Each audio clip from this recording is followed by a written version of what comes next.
Okay everyone, welcome back to my channel. Today's video is all about sewing machines. Where to buy them, which ones to buy, and what to look for when buying it.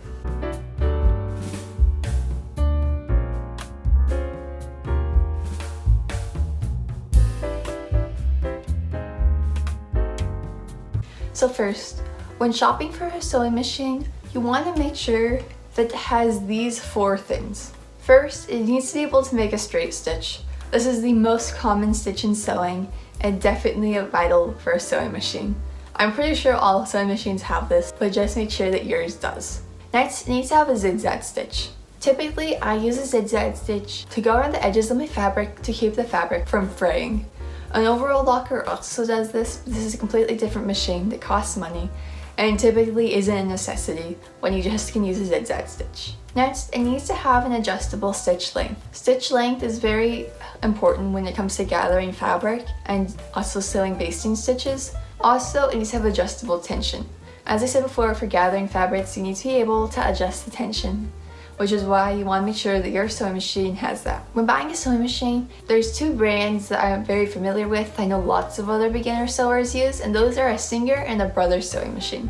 I personally use a Singer, but I'm sure the Brother works great as well. And I have a Singer Heavy Duty, which is a pretty well recommended machine for beginners, and I love it. And if you're shopping for a sewing machine, I think that's a great choice for a beginner. I'll make sure to link different machines in the description below too that you can look at and see which one fits your price range or which one just sticks out to you. Now I'm going to show you how I thread my machine, which is a Singer Heavy Duty. Okay, so here I have my Singer Heavy Duty sewing machine. And right now I'm going to be showing you guys how to thread it. So right here I just have some white thread, then I have an empty bobbin. So probably the first thing you want to do is wind the bobbin. To start off, put the thread up here. Now I'm going to take the thread and put it through here where it says number 1. But instead of going to number 2, I'm going to go right here and wrap the thread around like so. Now I'm going to take my empty bobbin, which has a tiny hole in the side. I'm going to put the thread through this hole. Now that the thread is through the hole in the bobbin, I'm going to put the bobbin down right there. Then now I'm going to push it over. Now this and this should be touching. While holding one end of the thread, I'm going to press the pedal of my sewing machine. Once the thread has winded around the bobbin a little bit, I can cut off the excess and now just continue pressing the pedal.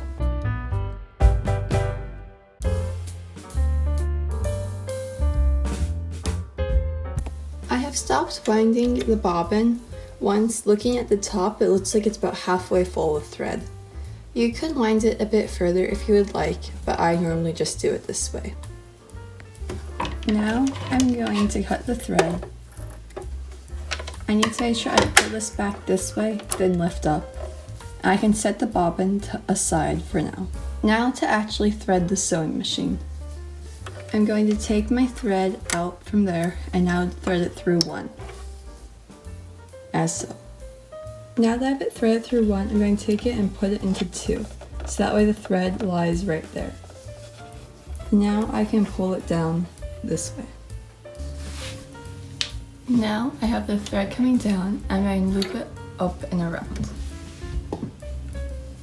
For this step, it's important that the thread goes through right into that little hole. Now I can pull the thread down like so. Now I'm going to thread the needle. This part can be kind of tricky at first, but eventually you'll get the hang of it. But what's important is you're going to thread it from the front going into the back, not the other way around.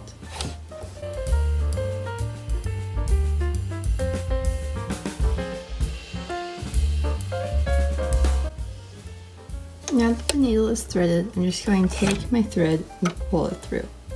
Now for the bobbin. The bobbin is the place where most people thread it wrong, and this ends up causing a lot of problems in sewing.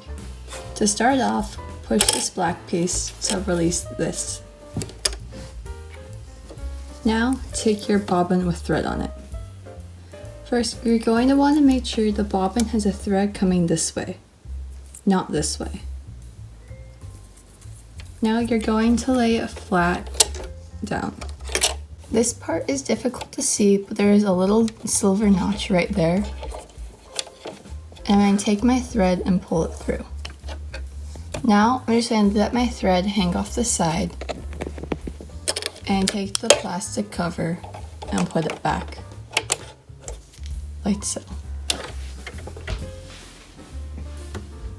Now, with one hand holding the thread, I'm going to grab the bobbin's thread, like so. Now you can see that underneath there is a little loop. What I like to do is take a pin or some sort of small object and pull the loop open. Now you'll notice that your bobbin thread has come out your sewing machine. And that's how you thread the Singer Heavy Duty Sewing Machine.